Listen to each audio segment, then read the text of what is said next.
Have you ever been in awe of a musician or a singer or somebody that you went and saw at a concert and they just the command of their instrument was like, wow, how can they do that? There's people like Tommy Emmanuel or Yo-Yo Ma or Pat Metheny or Esperanza Spalding.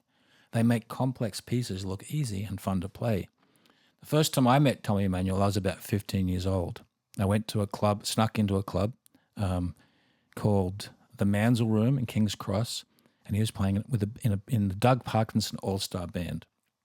And I'd heard it around the town, you got to go and hear this guitar player play. So I went there with a friend, and we just snuck up to the front of the stage and just eyes glued to his hands, left hand, right hand, playing things I had never heard and seen before, and the joy in his face and the command and the solos. Oh my God. So as soon as the first break was up, I just bravely went up and started chatting to him, asking questions. And I'd go and see him play every week. And if I could find him, I'd go to those gigs. And I'd always ask him questions, and he was very gracious. He'd always say, this is how I play those harmonics. This is the chord. This is, you should try this.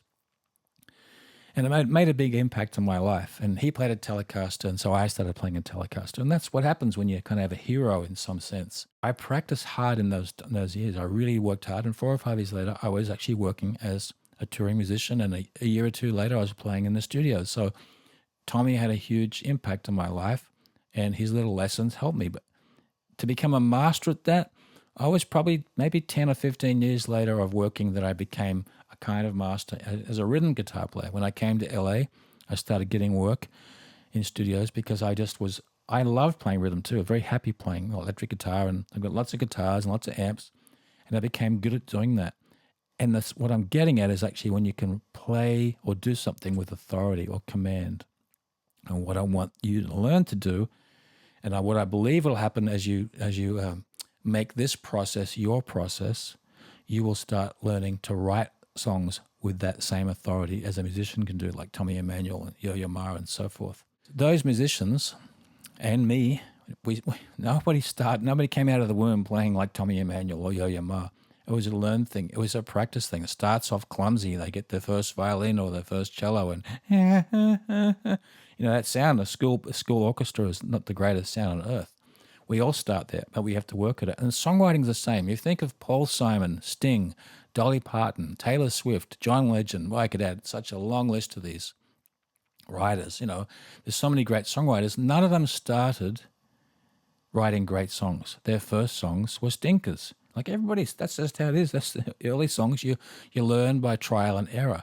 My first songs that I wrote as a teenager was all based on emotion, all based on the fact that I fell in love again or had a crush on the latest girl that moved to our street or neighborhood or school, and whatever it was. And I just wrote clumsy, goofy, romantic songs that were terrible. They were terrible, but that's how I started writing. And then as I got beyond that, in 18, 19, I started playing in bands, and I started writing songs for those bands. They still weren't much better.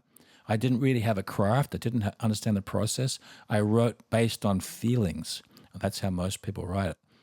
And it wasn't until, I went songwriting courses and so forth, but it really wasn't until I moved to America and even maybe 10 years later when I started working in film and television that I was forced into a situation where I had to write quickly and to get a song placed into a label or to a TV show, I needed a process and a craft. And I gradually, refined this process to the point where, I could get a call on a Tuesday morning. And by Wednesday lunchtime, I'd written a song, made a demo, a pretty good demo. That's another lesson. Never send an average demo off to somebody, especially in TV and film. They may think it's great and put it in a TV show, and then everybody goes, "Oh, that song's okay, but who made that demo?" So I never do that. Every demo I send off is almost like an album these days. Can't trust that. But I'd learned to get something done really quickly because I had a process. It's like anything in life. I learned to play soccer. I was pretty good for an amateur soccer player, but that process you learn when you first kick a ball around, you don't know if you're left foot or right foot. And then somehow you feel like you're more right foot. If you have a good coach, he'll make you learn both. But then you learn to dribble, and then you learn to pass, you learn to chase the ball down, you learn to chip the ball, you learn to run, and then head the ball. And all these things become part of the process. And in the end, you become a complete football player. But you don't start off like that. First, little kids. I used to coach 6-year-old kids in soccer. It's like this little thing running around, pretty crazy looking thing. That's how we start. I love this quote by Tom Waits. For a songwriter, you don't really go to songwriting school.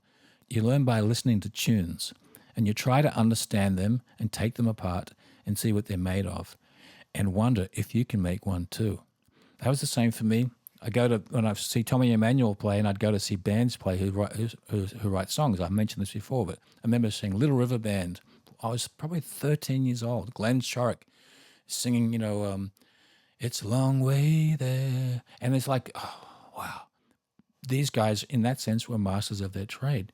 But what we learn, this is another lesson altogether, and we're going to labor on this fact. But if you want to really become a better songwriter and learn a process, when you get to understand all the things in this process that I'm teaching, and you go and listen to an Elton John song, or a song that Adele sings, or whatever it is your favorite songs, and you start looking through what is their theme. What do you think their purpose was writing this? Who's their target market? Did they focus on somebody? Can you think who that might be? What's the style? What's the genre? What's the tone and the context of the song? What's the format, the structure? When you start analyzing other people's songs, you can recognize it, but without knowing what these process elements are, you won't do that. You just go, oh, I like that song. And when I do coaching courses at colleges, one of the things is you're not allowed to say, oh, I just like that song. Why do you like Rocket Man? I don't know, I just like that. A fan can say that. A songwriter can't say that. A songwriter's got to go, I like it because, and you go through all the elements. Anyway, that's my desire for you, and my hope for you as you do this, go through this course, you'll start learning to write with authority.